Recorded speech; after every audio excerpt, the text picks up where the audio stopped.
Si vous avez vu un félin sur un snow en allumant la télévision au petit matin, vous n'étiez pas forcément mal réveillé. Pour sa dernière compétition avant la retraite, la snowboardeuse française Lucille Lefebvre s'est déguisée en tigre lors des qualifications de Big Air lundi aux Jeux Olympiques de Pékin, en référence à la nouvelle année chinoise. C'est ma toute dernière compétition.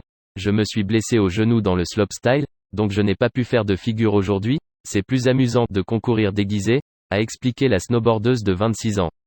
La Française peut dire merci au Suisse Nicolas Hubert, propriétaire du déguisement et médaille d'argent en slopestyle au championnat du monde de snowboard 2017, qui a bien voulu le lui prêter. Le snowboarder, un homme fou, le costume alors j'ai demandé s'il pouvait me le donner, pour les qualifications du 14 février, a confié Lefebvre. L'accoutrement est en référence au Nouvel An chinois, placé sous le signe du tigre cette année. Tout le monde veut une photo avec moi. C'est super amusant. Interrogée sur le fait que les images de sa tenue allaient sans doute faire le tour du monde, la Française a assuré, se sentir bien. Le monde devrait être amusant, il y a beaucoup de problèmes. Si tout le monde était en paix, le monde serait un meilleur endroit, c'est le message que je veux partager.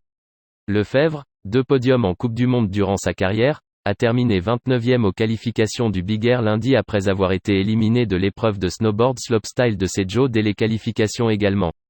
La Briançonnaise ne s'est pour autant jamais laissée décourager. À 3 ans, j'ai eu une importante maladie de la hanche et les médecins m'ont dit que je ne pourrais pas marcher, ni faire du sport, a-t-elle retracé. Mais ensuite, j'ai fait du snowboard et j'ai fait des progrès. Et je suis ici pour la 2e fois, s'est-elle félicitée. La prochaine étape de sa vie, Lucille Lefebvre compte la passer avec son père, dans son école de voile. Et sa discipline de prédilection ne sera jamais très loin. Je formerai peut-être des bébés snowboarders.